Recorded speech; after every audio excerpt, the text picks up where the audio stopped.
PDP सदर महबूबा मुफ्ती का कहना है कि आइंदा लोकसभा इंतखाबात के लिए जम्मू कश्मीर में अपोजिशन के इत्तेहाद का फैसला पार्टी रहनुमाओं से मशावरत के बाद करेंगे। महबूबा मुफ्ती ने महाराष्ट्र की सियासी सूरत-हाल पर कहा कि अपोजिशन इत्तेहाद ने बीजेपी को इस तरह की हरकतों पर जाने पर मजबूर किया है। उन्होंने कहा कि बीजेपी अपोजिशन के खिलाफ एजेंसियों का इस्तेमाल कर रही है। यूनिफॉर्म सिविल कोड पर महबूबा मुफ्ती ने कहा कि हुकूमत यूसीसी के जरिए कौन सी यकसानियत लाना चाहती है। बीजेपी के सीनियर लीडर और तर्जमान अल्ताफ ठाकुर ने महबूबा मुफ्ती के महाराष्ट्र पर तबसरे पर रद्द-ए-अमल जाहिर करते हुए कहा कि ये बीजेपी और वजीर आजम की शोहरत है, जिसकी वजह से अपोजिशन पार्टियों के सरकर्दा लीडर बीजेपी के साथ शामिल है। उन्होंने कहा कि जेंडर्स में यकसानियत लाने के लिए यूसीसी की जरूरत है। देखिए, जो अपोजिशन की यूनिटी है उसी से घबरा के जो कुछ तोड़फोड़ हो रही है, ये तो उसी से घबरा के हो रही है। क्योंकि अपोजिशन अगर खाली बीजेपी का मुकाबला करना हो तो opposition it is 60 versus 64 versus 36%। अगर आप वोट देखते हैं अपोजिशन के पास 64% है या 63% है और बीजेपी के पास, एनडीए के पास 37% है। It is not opposition versus BJP, it's opposition versus ED, CBI और जितनी भी एजेंसीज हैं, इनकम टैक्स की दूसरी एजेंसीज हैं, जिसको बार बार कहते हैं कि हमने करप्शन हटा रहे हैं, मगर सबसे ज्यादा करप्शन अगर कोई जमात किसी 75 साल की हिस्ट्री में अगर कोई सबसे ज्यादा करप्ट जमात है इस वक्त, तो वो इस वक्त रूलिंग पार्टी है, जो पैसा दे के, डरा के, धमका के। पहले तकरीर हुई एक जगह, वहां लीडर साहब ने कहा कि अभी एनसीपी सबसे ज्यादा करप्ट जमात है, उसके बाद आप एनसीपी के लीडर्स को लेके जाते हैं। तो आप कॉन्स्टिट्यूशन की धज्जियां तो उड़ा ही रहे हैं, साथ साथ डेमोक्रेसी की भी धज्जियां उड़ा रहे हैं। ये जो मुल्क, जो हिंदुस्तान पूरी दुनिया में मशहूर है as a democracy, as a soft power, उसको आप बर्बाद कर रहे हो, तबाह कर रहे हो। और अपोजिशन की यूनिटी इससे कम नहीं होगी बल्कि ज्यादा बढ़ेगी। मुझे ये समझाएंगे कि यूनिफॉर्म सिविल कोड किस कानून में ये यूनिफॉर्मिटी लाना चाहते हैं? Can you tell me that please? उसके बाद मैं आपके सवाल का जवाब दूंगा। रिलीजन को लेकर भी नहीं, रिलीजन को लेके है क्या ये? Is it about religion? जो बीजेपी के मंत्री कह रहे हैं वो इसी नहीं, बीजेपी के नहीं। आप मुझे बताइए, आप एक जर्नलिस्ट हैं, आपने ये स्टडी किया है जो इस यूनिफॉर्म सिविल कोड की बात हो रही है, ये किस कानून की बात हो रही है?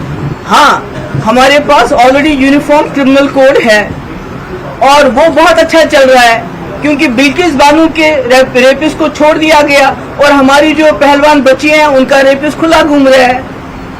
टमाटर जो है 25 रुपए से 100 रुपए किलो आपको भी मिलता है, मुझे भी वही मिलता है। नौकरियां ना हिंदुओं को मिल रही है ना मुसलमान। दैट इज द यूनिफॉर्मिटी जो इस कंट्री में इस वक्त। गैस की जो कीमत है 500 से 1200 हो गई है, वो यूनिफॉर्मिटी है। आप, इन्होंने कहा था कि 2 करोड़ रोजगार देंगे, ना आपको मिला, ना मुसलमान को, ना मिला हिंदू, वो तो सब यूनिफॉर्म चल रहा है। अब कौन सी यूनिफॉर्मिटी लाना चाहते हैं? आपने अभी जैसे जिक्र किया कि जो अपोजिशन है, अपोजिशन से डरी हुई है बीजेपी और एजेंसी का इस्तेमाल कर रही है। आप और उमर अब्दुल्ला दोनों उस मीटिंग में मौजूद। अब जो आने वाले इलेक्शन है, क्या नेशनल कॉन्फ्रेंस और पीडीपी एक साथ पार्लियामेंट चुनाव लड़े? वो तो मिलके बैठ के फैसला करेंगे, तो वो तो इस प्रेस कॉन्फ्रेंस में ऐसे फैसले तो नहीं होते हैं ना। देखिए, आपने देखा देश भर के साथ साथ जम्मू कश्मीर में भी भारतीय जनता पार्टी मजबूत हो रही है और भारतीय जनता पार्टी की जो पॉलिसी है और जिस तरह से मोदी जी के 9 साल बेमिसाल रहे, जिस तरह से उन्होंने गवर्नमेंट की, और उससे जो अपोजिशन पार्टीज है, चाहे वो महाराष्ट्र हो चाहे वो जम्मू कश्मीर में है, वहां दूसरी पार्टियों में तोड़फोड़ हो रहा है और भारतीय जनता पार्टी में आ रहे हैं और भारतीय जनता पार्टी मजबूत हो रही है। जिस तरह से आपने चाहे महाराष्ट्र देखिए या जम्मू कश्मीर में देखिए, पीपुल्स पार्टी आहिस्ता आहिस्ता टूट फूट के अब महज एक एनजीओ की हैसियत उसकी रही है। और ये वाजिब है कि पैटर्न ऑफ गवर्नमेंट, और जिस तरह से मोदी जी ने गवर्नमेंट की है, जिस तरह से आम लोग प्रभावित हुए, उस तरह से जो पॉलिटिकल लीडर्स है, जिन पॉलिटिकल लीडर्स के पास सोच समझ है, जो ये समझ रहे हैं कि जो पिछले 70 साल में और आज के 9 सालों में फर्क है, वो नेचुरली और वाजिब है कि वो दूसरी पार्टी को छोड़कर भारतीय जनता पार्टी को शामिल हो रहे हो। देखिए, एक रिकॉर्ड है, भारत की जितनी भी एजेंसीज है, चाहे वो एनआईए हो चाहे वो और कोई एजेंसी हो, वो इंडिपेंडेंटली काम करती है और जिन लोगों ने 70 साल तक यहाँ चोरियां की, जिन्होंने घोटाले किए हैं, चाहे जिसमें चिरकट घोटाले हो और कोई घोटाला हो, कोल घोटाला हो, 2G घोटाला हो, 4G घोटाला हो, जितने भी घोटाले हैं, नेचुरल ये है अब वक्त आ गया है कि चोरों और चोरी करने वालों का हिसाब का दिन आ गया है। उनसे हिसाब लेना चाहिए और हिसाब ले रहे हैं, आज की गवर्नमेंट साहब ले रही है, क्योंकि मोदी जी का नारा है न खाऊंगा न खाने दूंगा। देखिए, देश में यूनिफॉर्म सिविल कोड की बहुत अशद जरूरत है और देश में जो नाइंसाफियां यहां हो रही है, खासकर अगर हम मुस्लिम समाज की बात करें, अरब से कोई शेख आके 2 महीने हैदराबाद में रह के 2 महीने शादी करके वापस चला जाता है और एक बेटी जो हिंदुस्तान की बेटी है उसको सरेरा कुछ पैसों के ओर छोड़कर वापस चला जाता है। एक लीगल तरीके से वो इलीगल काम करने की कोशिश कर रही है। ऐसी जो चीजें हैं उन पर कदगन लगानी चाहिए। हिंदुस्तान में जो मर्द और औरत है उनके इक्वल हुकूक होने चाहिए, चाहे किसी भी मजहब की औरत हो। नेशनल कॉन्फ्रेंस के एडिशनल जनरल सेक्रेटरी और फारूक अब्दुल्ला के भाई मुस्तफा कमाल का कहना है कि यूसीसी का मौजू उठाने का मकसद इंतखाबात से पहले लोगों को बेवकूफ बनाना है। उनका कहना है कि ये लोगों को लड़ाने और इंतखाबी कामयाबी हासिल करने की कोशिश है। कमाल ने सवाल किया कि बीजेपी ने इख्तियार में आने के बाद से यूसीसी के बारे में बात क्यों नहीं की और अब क्यों। बीजेपी के तर्जमान आरएस पठानिया ने महबूबा मुफ्ती के बयान पर रद्द-ए-अमल जाहिर करते हुए कहा कि वो मनफी सियासत कर रही हैं और इन अमूर पर बयान दे रही हैं जिनसे उनका कोई लेना देना नहीं है। उन्होंने कहा कि यकसा सिविल कोड वक्त की जरूरत है और ये हर एक के मफाद में है। मरकजी सरकार जो है इस वक्त ये जो मसला है यूनिफॉर्म सिविल कोड का, यानी तमाम मज़ाहिब के लोग जो हिंदुस्तान में रह रहे हैं उनके जो अलग अलग रस्म रिवाज हैं, कायदे हैं, इबादत करने का तरीका है, ये सब ये चाहते हैं इस पर गौर हो और एक नई फिजा यहाँ हिंदुस्तान में शुरू हो जाए। पहले तो मैं मशकूक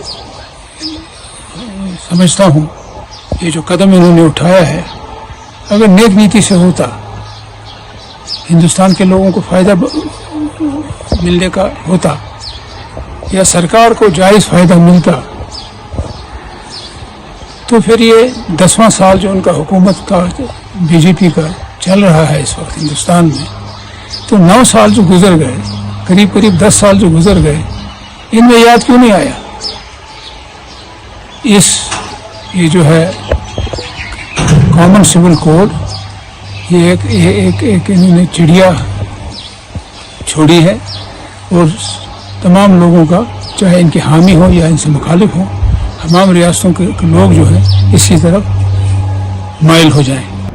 यूनिफॉर्म सिविल कोड को लेकर जो बयान, जो स्टेटमेंट आपने दिया, मुझे लगता नहीं ऐसा बयान all India Muslim law personal board ने भी दिया होगा। ले भाई, यूनिफॉर्म सिविल कोड को राजनीति से परे रखना, ये बार बार हर संगठन ने और इवन मुस्लिम संगठन ने भी इसकी मांग की है।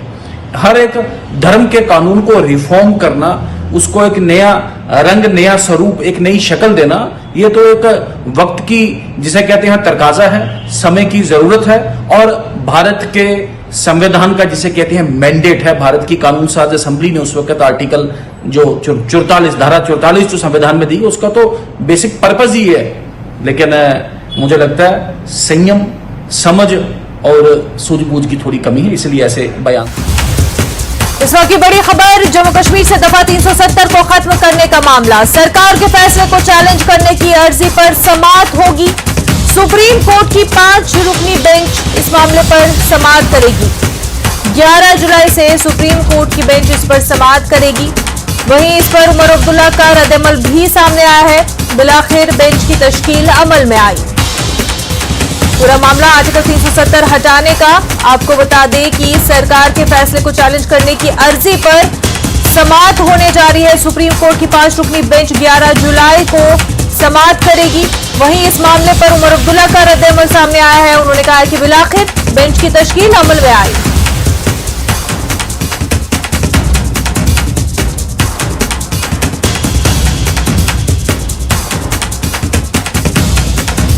जम्मू कश्मीर से दफा 370 खत्म करने का मामला। इस मामले को लेकर के सुप्रीम कोर्ट में कई अर्जियां दाखिल की गई, चैलेंज किया गया इस फैसले को लेकर के, और अब इस मामले पर सुप्रीम कोर्ट में समाअत होगी। 11 जुलाई को समाअत होगी। 5 रुकनी बेंच जजों की सुप्रीम कोर्ट में इस मामले पर समाअत करेंगे। वहीं इस मामले को लेकर के उमर अब्दुल्ला का रद्द-ए-अमल सामने आया। उन्होंने कहा कि बिलाखिर बेंच की तश्कील जो है अमल में आई, क्योंकि लगातार अपोजिशन लीडर जो है इस मामले पर बयान देते आए हैं कि ये फैसला जो मरकजी सरकार का रहा है ये गलत रहा है, गैर कानूनी तरीके से 370 हटाया गया था। महबूबा मुफ्ती का भी इस पर इससे पहले ही कुछ दिन पहले ही बयान आया था। उन्होंने सीजेआई के दौरे के दौरान उनका वेलकम किया था, साथ ही लिखा था कि ये 370 हटाने का मामला जो है ये गैर कानूनी है और उस पर समाअत होनी चाहिए थी। तो अब 11 जुलाई को इस पूरे मामले पर समाअत होने जा रही है।